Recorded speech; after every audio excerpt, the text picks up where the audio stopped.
Hey, this is Mother Mother, and we're here with Milky.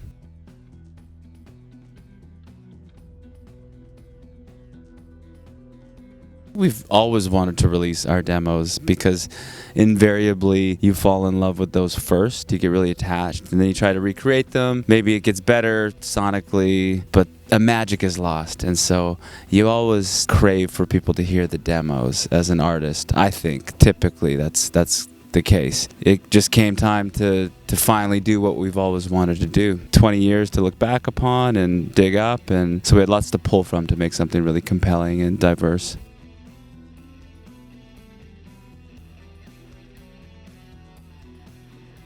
I think you just go through it and you hit play, and the ones that make you feel that sense of nostalgia, gives you that feeling, that those butterflies. I think that should be the barometer by which you decide everything creative in this field. I think things that didn't make this round probably didn't make it because it didn't give us that feeling. It wasn't good enough. They all give me that feeling. That's all I'm saying.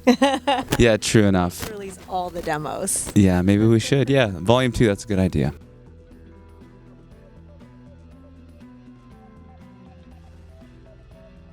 It's like the birth canal. It's like when the song is the most true because you're discovering it as you're documenting it, and also you're not worried about it being consumed by the public. You're just trying to capture the idea, and so you're not worried about perfection or sonic excellence. And being free of those worries, ironically, you create something that sounds amazing because it just has the energy of authenticity.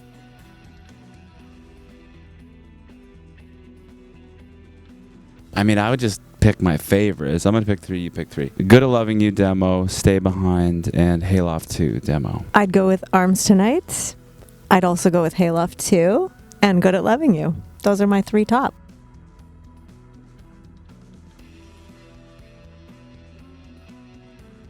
Australia is incredible. I spent a year here when I was 18. I came over and backpacked around, and so it'd been a very, very long time. I won't say how long since I'd been. So for me, it's really nostalgic to be here and just to be amongst the people. Honestly, the people here are our favorite people. We just the shows have been so fantastic.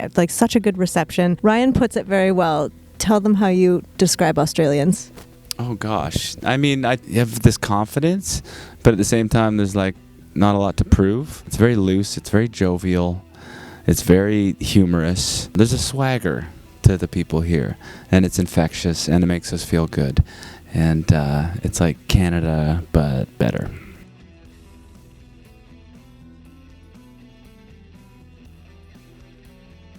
Yeah, I think that element is equal to how good the music sounds or how awesome Jasmin's moves are. The sentiment, the message, surrounding humanity and positivity and what we're all doing here on Earth and how we've been brought together to rejoice in music and how it helps us get through hard times. All that stuff is very, very much a part of the show. The banter in between song and trying to reach out and really see the people, connect to the people, and remind them that they are the ones responsible for the whole affair. That, we wouldn't have the opportunity to be here if they didn't take the time to listen to our music and invest in us and to buy the ticket, get out of the house.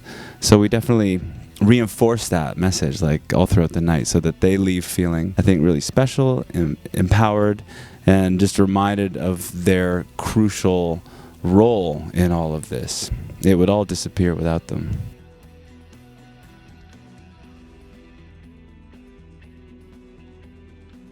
(2025) we have a bunch of touring still. I don't think we're ever going to stop touring. I think we're going to just tour to the grave. 2025 is no different. And yeah, lots of exciting stuff musically. We're working on some new songs. It's going to come out in some kind of a fashion. Don't want to give too much away, but stay tuned.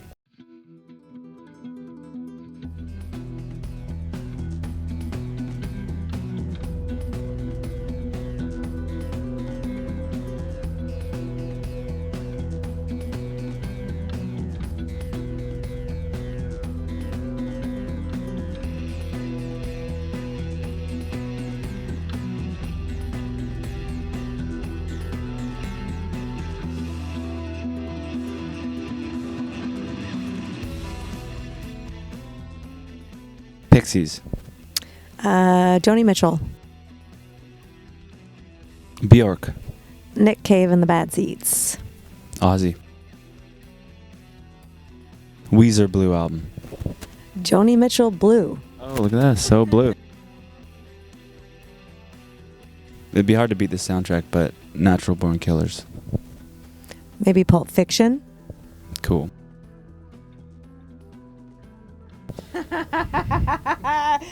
I mean, a myriad of things. Usually it's like insecure thoughts about like how you're coming off, whether or not you're being like totally honest with your gestures. But if you can like get past that, I try to think about what the words mean and if I can infuse my performance with the lyrical potency of the song.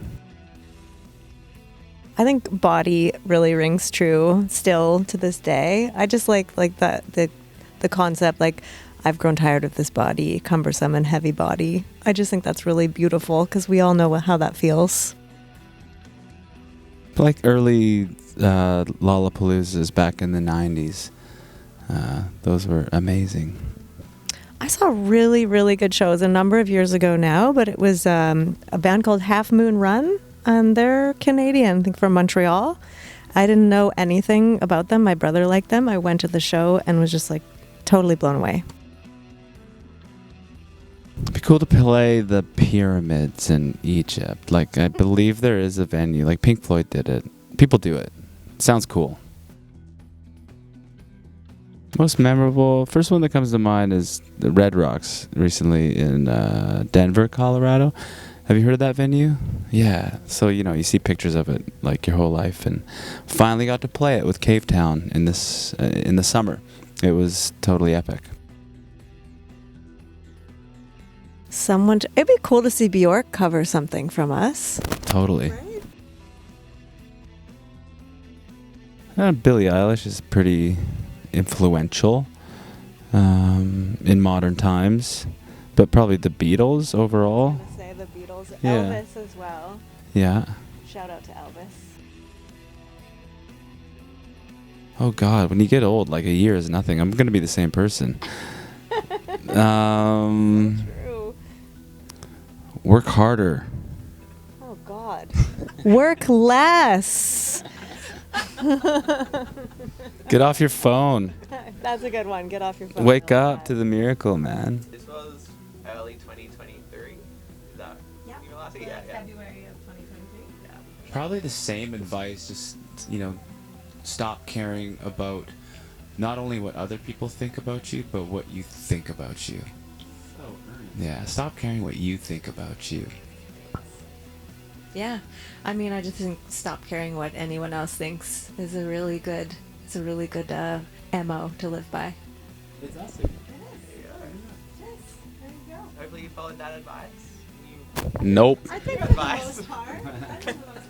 Still care a lot too much. Yeah. Plagues my everyday. 2 years. So. John O'Donohue, Bless the Space Between Us. It's a book of blessings. That might be true, in fact. Yeah. Last thing I'm going to listen to? Spiegel by Arvo Part. It's a pretty song with a bit of a clunky title. I would listen to James Blake's cover of Joni Mitchell's "A Case of You." Or James Blake Retrograde, because that's a very like, let's go out with a Armageddon bang. Being super young, like hitting the piano keys, and just remembering that like, oh, there's this energy here, and you have the opportunity to like hit these keys and then do it again in the same way. That creates repetition, and all of a sudden you're creating like a composition. I remember like tuning into that recipe probably like 3 or 4 years old, and being quite allured and smitten with the medium. How about you? I watched Elvis documentary when I was 7, and I just thought he looked like the coolest person I'd ever seen in my life, and I was like, that's what I want to do. That's awesome.